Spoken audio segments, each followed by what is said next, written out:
예, 10시 12분 지나고 있습니다. 주식시장은 상승세이지만 그럼에도 불구하고 FOMC 영향권에 있기 때문에 여전히 좀 긴장합니다. 오늘 시장 해설자들 IBK 투자증권 영업부 박근영 부장님과 시장 분석하고요. 전략 세우겠습니다. 어서 오십시오. 네, 안녕하십니까. 예, 박근영 부장님을 우리들은 주식시장의 일타 강사라고 부릅니다. 조목조목 분석들을 잘 하셔서 그런데요. 뭐 학원이나 유튜브라도 열어야 됩니까? 네. 투자자들에게 좋은 정보를 주시면 됩니다. 네. 예, 주제는 이렇게 잡았어요. 오늘은요. 시장 얘기도 물론 할 거지만 환율 수혜주를 이제 좀 찾아볼 때가 아니냐. 충분히 동의됩니다. 사실은 고환율이 우리 시장에 사실은 부담이 됐던 요인들인데요. 근데 이제 3분기 실적이 나올 때가 됐으니까 분명히 이제 환율이 영향을 줬을 거거든요. 그런 기업을 좀 찾을 겁니다. 그 전에 일단 시황부터 좀 보면요. FOMC 영향권에 좀 들어갔습니다. 부담이 있는데 오늘은 또 주가가 오르고 이제 목요일 새벽이면 결과를 알게 될 텐데 시장 전망 및 대응 전략부터 좀 알려주세요. 네, 뭐 9월 FOMC가 목요일 새벽에 이제 결과가 발표가 되겠습니다만, 네. 뭐 금리 인상폭이 75bp냐, 100bp냐 뭐 이슈가 있습니다. 네. 뭐 75bp가 몇 퍼센트, 100%가 몇 퍼센트 이렇게 이야기 나오는데 사실 저는 개인적으로 75bp나 100bp가 크게 의미는 없다고 봅니다. 시장은 이미 이제 75bp 이상 올라가는 것에 대해서는 프라이싱을 이미 하고 있는 상황이기 때문에 이 금리 인상이 뭐 75bp 이상 나온다 하더라도 그 자체로서는 큰 영향이 있다고 보기에는 좀 어렵고요. 다만 중요한 것은 올해 연말까지 금리가 4.2% 그리고 내년 최종 금리가 4.5%로 프라이싱이 되어 있기 때문에 이 점도표의 문제가 상당히 클 수 있습니다. 그래서 내년에 이 관련된 점도표의 최하단이 아마 올해 연말 그 금리 관련된 전망치 4.2보다 낮으냐 높으냐. 그러니까 점도표의 최하단이 올해 연말 금리보다 낮으냐 높으냐에 따라 만약에 이 점도표 하단이 낮게 나온다고 한다면 내년에 금리 인하 기대감을 어떤 유연이 갖고 있다는 뜻을 해석할 수 있습니다. 그렇게 된다면 시장은 다소 안도레를 좀 할 가능성이 있고요.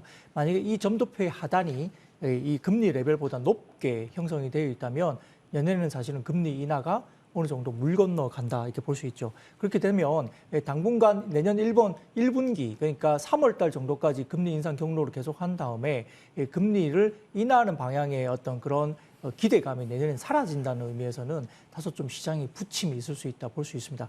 거기에 따라서 일단 뭐 최근에 그 10년물 금리나 2년물 금리가 대륙적으로 이제 계속 올라가고 있는 모습인데 다만 이제 이 10년물과 2년물 간의 장단기 금리 차는 42bp까지, 그러니까 2000년 이후에 최대폭으로 역전이 됐죠. 예. 역전이 됐죠. 그런데 다행히도 예측력이 높은, 침체 관련된 예측력이 높은 10년물과 3개월간의 금리 차는 아직은 플러스 27bp 정도니까 예. 아직은 역전이 되지 않았습니다. 여기서 공식적인 침체를 주장하기에는 반영 시점이 좀 이르다가 아직 볼 수 있겠고요.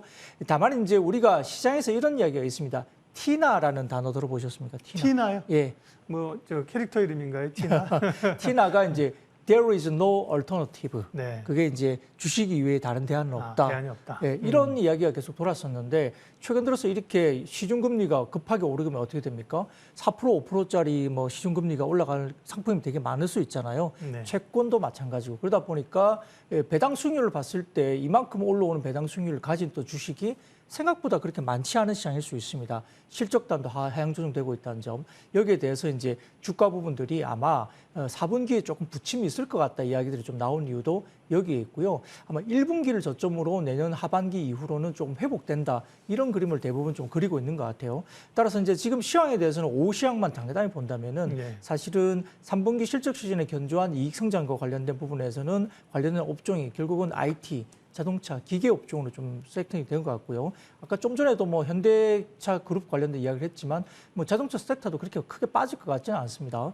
3분기 어닝 서프라이즈가 이야기되고 있는 부분이고, 그다음에 사실 최근 들어서 이제 주가가 어제 빠진 것도 페덱스발 악재였거든요. 그렇죠. 예. 페덱스 물류기 때문에 물류가 좋지 못하다는 것은 이제 경기가 좋지 못할 가능성이 크다라고. 탄광석 카나리아. 네, 뭐 예. 그렇게 이야기를 하는 거죠. 뭐 그런 부분들 때문에 뭐 경기 침체에 대한 우려가 더욱 더 점증되고 있고, 그다음에 글로벌 EPS가 하향 조정되고 있다. 국내 같은 경우도 마찬가지입니다. 여기에 따라서 최근에 굉장히 강했던 섹터, 2차 전지라든지 일반적으로 이야기했던 태조 이방원 섹터들이 대부분 다 좀 급등락이 더 네. 심했다는 점은 조금 우리가 시사한 바는 큽니다. 다만 이제 오늘 주가 부분들이 올라온 부분들은 어느 정도 원달러 환율이 급등세가 진정되고 있고, 그다음에 미국 증시도 의외로 빠지지 않았던 점 때문에 단기적인 기술적 반등을 두고 있는데, 역시 변수는 환율인 것 같습니다. 1,400원 추라이를 했다가 다소 좀 밀리긴 했지만 이 부분들이 추가적으로 강달러를 과연 막을 수 있을까? 정부 개입은 상당히 좀 강하게 들어오는 것 같고요. 일본 같은 경우도 지금은 약간 레이트 체크, 그러니까 금리를 계속적으로 체크하겠다는 약간 구두 개입을 굉장히 오랜만에 했습니다. 그래서 일본도 약간 긴장을 하는 것 같고, 그다음에 중국도 7위안을 이제 상회하다 보니까 다소 네. 좀 긴장을 하는 부분인데, 이런 부분들이 국제적인 공조를 통해서 강달러를 조금 어느 정도 완화할 수 있는 금액이 나온다면은 아마 지수단은 여기에서 어느 정도 하방을 만들 수 있는데, 다만 아직까지는 예. EPS 하향 조정의 영향권에 있기 때문에 조금 더 하방에 대한 그림들이 조금 더 무게 중심이 놓여 있다 볼 수는 있겠습니다. 예, 시장에 대한 고민들, 뭐 FOMC가 지나고 단기적으로 강하게 오를 수도 있지만 일단은 좀 부담스럽지요. 시장 얘기 먼저 했고요. 오늘 박근영 부장님과 함께 할 얘기는 이제 환율 수혜주인데요. 대표적으로 뭐 환율 수혜주는 수출주죠, 그죠? 그러니까 뭐 자동차 환율로서 방어하고 있고요. 어떻게 보면 삼성전자도 수혜로 볼 수 있겠습니다만, 그것 때문에 삼성전자 주가가 좀 오르긴 어렵다. 네. 그래서 이제 고환율 수혜주를 주목을 하는데, 박근영 부장님 하면 뒤에 답이 나와 있습니다. 네, 그런가요? 네. 백화점 매장이 나와 있어서 네. 의류 관련주를 얘기를 하시려고 하는 것 같습니다. 네, 사실 뭐 최근에 저희도 여의도에 뭐 본사를 있다 보니까 이제 더 현대라는 백화점도 가봅니다만, 뭐 굉장히 뭐 객 관련된 모객이 굉장히 잘 되고 있고, 뭐 소위 이제 우리가 말하기로는 바글바글합니다. 그래서 많이 사기도 하고 차도 네. 마시고 이렇게 음식도 드시고 하는데, 뭐 사실 가보면은 의류업체들이 지금 백화점 실적을 봤을 때 7월 달에 전월 대비로 상당히 좋은 흐름을 보였고요. 특히 여성 의류가 39%나 신장을 하는 모습이 백화점에서 보였습니다. 최근에 뭐 신세계 같은 종목도 그렇게 나쁘지 않은 그림을 보이는 것도 공항 면세점이 상당히 좋고, 백화점의 의류 쪽에서 상당히 흐름이 좋은 상황인데, 백화점 같은 경우는 특히나 1층에 명품 매장이 잘 되는 것이 그렇게 쏙 좋지 않습니다. 왜냐하면은 명품 매장은 이익률이 그렇게 높지 않은 매장들이고요. 의류를 많이 팔아야지 백화점이 상당히 좋아지는데, 그 중에서도 특히 여성 의류, 그리고 여름철 의류보다는 겨울철 의류를 많이 팔아야지 백화점이 상당히 좋은데, 마진이 크군요. 그게. 마진이 큽니다. 그렇기 때문에 그렇고요. 사실 뭐 우리 아버지들 상당히 좀 어렵죠. 우리 양복 그렇게 많이 못 사 있습니다. 엄마 옷 먼저 사고 애기 옷 사고, 그다음에 한참 남으면 한 벌 정도 살까 말까, 그것도 아울렛 가가지고 한 벌 정도 사는 정도고요. 네. 그렇기 아니, 때문에 상당히 그런데요. 슬픈 얘기 하지 마시고요. 네, 그렇습니다. 그래서 네. 그런 부분들이 이제 의류 쪽에 상당히 중요한 역할인데, 특히 여성 의류들이 참 네. 마진이 좋고, 그다음에 겨울로 갈수록 더 마진이 좋죠. 의류가 아까 말씀드렸듯이 7월 의류 관련해서 39% 여성 의류 카테고리가 성장했다 말씀을 드렸는데, 사실 OEM 같은 경우는 우리가 의류 OEM도 상당히 경쟁력이 높습니다. 왜냐하면은 글로벌 우리가 알고 있는 여러 가지 뭐 브랜드들, 우리가 아주 알고 있는 탑티어들 브랜드들도 네. 한국에서 의류 OEM을 더 많이 맞아요. 합니다. 예. 그렇습니다. 그래서 지금 원달러 관련된 의류 OEM은 어떤 구조가 되어 있냐면, 대부분 보면은 매출이 달러로 인식을 합니다. 잠깐만요. 정리 한번 하고 네. 갈게요. 그러니까 지금의 환경에서 전체적인 의류들의 환경도 괜찮다, 그죠? 네, 네. 우호적인데, 특별히 그걸 고환율에 대입해서 보면 의류주 가운데서도 딱 OEM 업체인 네, 거죠. OEM 업체죠. 네, 예. 그 얘기를 하겠습니다. 네, 예. 지금 말씀드리는 것은 브랜드 업체들이 아닙니다. 브랜드 업체는 네. 아니고요. FNF나 한성 같은 그런 네. 쪽이 아니고, 기본적인 의류 OEM을 말하는데, 자, 매출은 OEM들은 대부분 다 달러로 인식을 합니다. 그렇겠네요. 네. 근데 비용단, 그러니까 임금 같은 경우는 현지 통화를 줘요. 그리고 판관비라고 해서 이제 이렇게 여러 가지 비용이 있는데, 이런 것들도 원화로 지급을 하기 때문에, 그러면 어떻게 되겠습니까? 달러로 인식하고 원화로 지급한다. 이런 것은 레버리지가 갭이 또 생기잖아요. 네. 그런 부분들 때문에 결국은 영혼무역이나 한세실업, 그다음에 화성엔터프라이즈 등 상반기 OEM 3사 합산 영업이익이 상반기로 인해서 전년비 170%나 급등했습니다. 그러니까 엄청나게 영업이익단이 급등하고 있는 상황이거든요. 그래서 전반적인 환율 변동은 작년 상반기 대비 올해 상반기가 한 10.3% 정도 증가를 했지만, 영업이익단을 봐서는 3사 전체적인 평균 영업이익 증가율이 107%나 증가를 했기 때문에 환율 효과가 확실히 나고 있다 이렇게 볼 수 있는 상황이고요. OEM 같은 경우는 그러면 소비 둔화 때문에 하반기에 옷이 안 팔린 거 아닙니까? 아까 경기 둔화를 이야기했잖아요. 네. 뭐 안 팔릴 수 있다 생각이 들 수 있겠는데 그런데 참 재밌는 건요. 기능성 의류는 잘 팔립니다. 우리가 잘 알고 있는 회사가 하나 있습니다. 룰루레몬이라고 네. 뭐 기능성 요가복이라든지 네, 이런 네. 거 기능성 그리고 우리가 골프 의류 같은 것도 기능성 의류인데 이런 쪽의 기능성 의류는 최근에 경기 침체 우려에도 불구하고 특히 이제 룰루레몬 같은 경우가 굉장히 잘 팔립니다. 그래서 뭐 어떤 업종을 제가 종목을 이야기를 나중에 드리겠지만 이런 부분을 본다면 기능성 의류 같은 경우에 OEM은 상당히 지금은 활용을 아직 가고 있다 이렇게 볼 수 있겠고요. 또 소비 둔화가 관련해서 의류 재고가 증가하고 있다 이야기 많이 나오면서 미국 같은 경우도 일부 소매 판매 유통사들이 상당히 실적이 안 좋았을 때 재고가 너무 많이 쌓인다라는 이야기가 굉장히 많이 나오는데 근데 이걸 찾아보면 좀 다릅니다. 우리 같은 경우에 대부분 2010년 이후에 최근까지 약 12년 동안 평균적으로 의류 판매 대비 그 재고율이라는 게 있습니다. 전체 판매율 대비 재고율이 있는데 그게 2010년 이후에 미국의 평균이 2.49 정도로 계산이 됩니다. 평균치가 2.49 정도 되는데요. 2021년 6월 같은 경우는 1.76까지 빠지면서 재고율이 엄청나게 빠진 저점이 나왔고요. 최근에 6월 달 기록을 본다면 화면 한번 재고율 관련된 표 한 번만 보여주세요. 예, 말씀하세요. 그래서 네. 그걸 본다면 아니에요? 예. 판매액 대비 재고율이 지금 6월 기준으로 2.22 정도가 나오고 있습니다. 그렇게 되면 아까 말씀드렸던 2010년도 이후에 평균치보다 아직까지 상당히 낮은 국면에 속하고 있죠.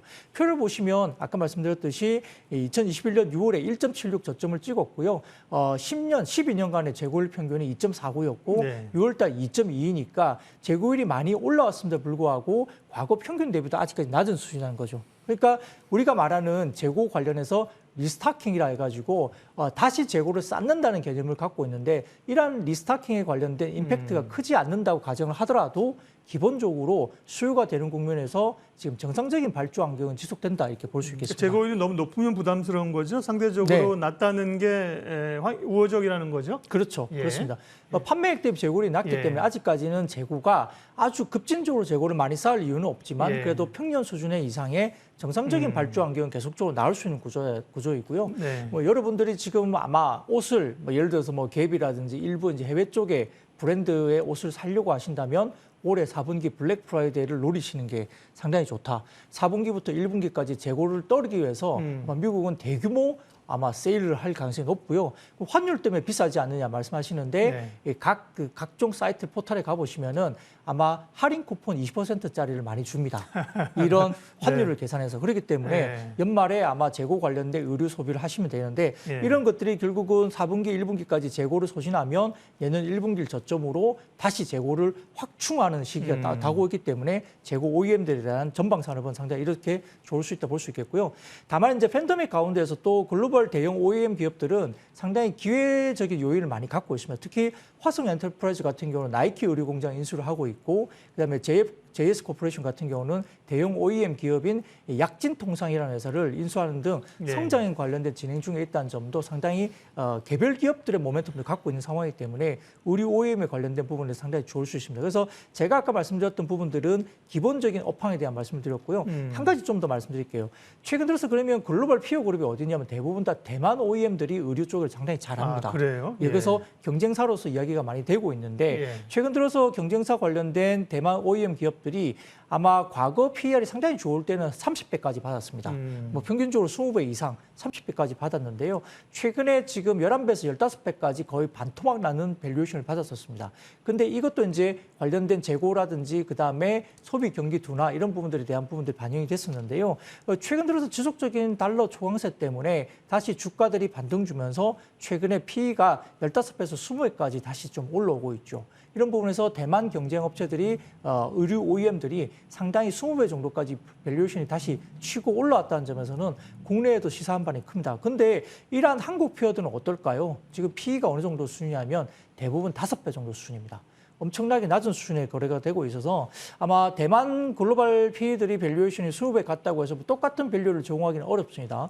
대부분 국내 기업들에 대한 밸류에이션들이 한 7배에서 10배 정도 받는다 생각한다면 현재 5배, 6배까지 빠진 밸류에이션은 소비 진작이 안 된다 하더라도 어느 정도 밸류에이션 매력도가 상당히 높고 3분기 실적까지 감안한다면 지금 정도 관심을 좀 가져보는 것도 나쁘지 않은 구간이다 볼 수 있습니다. 알겠습니다.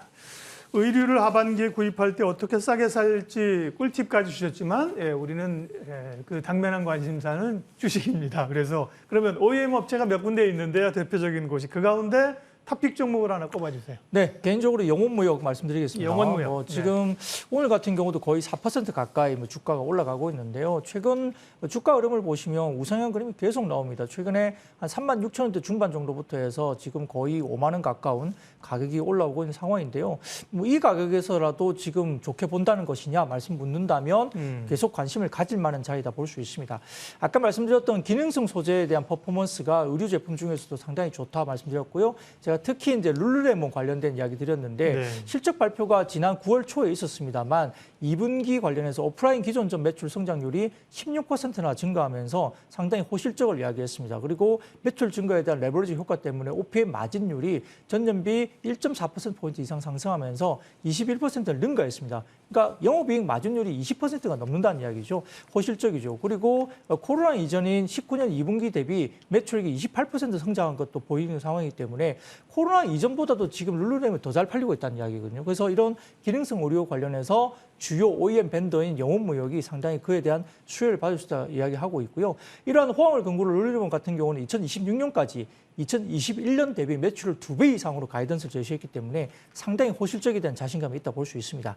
기능성 의류 관련해서도 아까 밴더 이야기 드렸는데 대부분 다 의류 제품 같은 경우는 한 개의 고객사가 밴더가 50개에서 70개까지 옷을 만듭니다. 근데 기능성 의류 같은 경우는 이렇게 가지 않습니다. 대부분 다 대형 밴더사가 거의 점유율을 다 하고 있고요. 나머지 점유율이 3% 정도이기 때문에 대부분 다 좀 만만치 않은 부분입니다. 그래서 상위 5개, 6개 사가 이 기능성 의류를 다 하고 있다 볼 수 있겠고요. 굉장히 뭐라 그럴까요? 제조 산업에 대한 진입 장벽도 기능성 의료는 상당히 높은 편에 속합니다. 따라서 메이저 밴드사 관련 경우는 최근에 상반기 의류 OEM이 대부분 다 OPM 마진율이 26% 정도까지 영업모의 갖고 오고 있고요. 대만 피어 기업인 에클라치라는 회사가 있는데 OEM이 20%니까 에클라보다도 OEM OPM 마진율이 26%로 영업모역의 마진율이 더 높습니다. 그런데 아까 말씀드렸던 대만 기업들은 밸류에이션이 15배에서 20배까지 받고 있다. 그러면 기능성 의료 관련된 영업모역이 5배 받을 이유가 전혀 없다는 것이죠. 거기다가 경영 효율성을 높이는 대표적인 사례로 조금 뜬금없이 말씀드리지만 태양광을 하고 있습니다. 어디가요? 영혼모역이요. 영혼모역 태양광 한다고요? 네, 이거는 영혼모역이 태양광 사업을 하는 게 아니고요.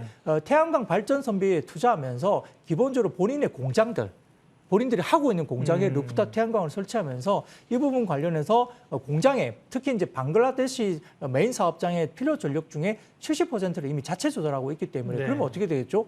이익률을 높이는 구조가 나오죠. 그래서 그렇겠네요. 사업의 효율성을 위해서 뜬금없는 사업장에 태양광 설치하면서 이런 부분들을 직접적으로 하고 있기 때문에 연간 매출 원가율을 1% 정도 내외를 개선시키는 효과가 있으니까 영업이익률을 올리는 계기가 됩니다. 여기에 따라서 지금 최근에 환율 여건이라든지 그다음에 매출 OEM 수주 여건을 봤을 때는 상당히 싸다 볼 수 있겠고요. 여기에 따라서 3분기 실적도 상당히 좋을 가능성이 크죠. 그래서 제가 말씀드렸던 12개월 포워드 피가 5배, 4배 이 정도 수준이기 때문에 단기적으로 주가가 좀 올라왔다고 해서 가격 전략 말씀해 주세요. 네, 말씀드리기 좀 어렵습니다. 그래서 기본적으로 최근에 주가 관련해서는 일부 그 증권사들이 목표 주가를 7만 원대 이상 부르는 증권사도 있겠습니다만 일단 현실적으로 기본적인 1차 목표가는 6만 원 정도까지 끌고 갈 수 있다 말씀드리겠고요. 손절가는 4만 5천 원 정도까지 말씀 올리겠습니다. 대표적으로 영업무역 한세 실업인데요. 영업무역이 훨씬 더 탄력적으로 주가가 올라오고 있네요. 오늘 시황의 해설자들, 의류 관련주, 환율 수혜주로 OEM 업체들 살펴봤습니다. IBK 투자증권 영업부 박근영 부장님 함께했습니다. 고맙습니다. 네, 감사합니다.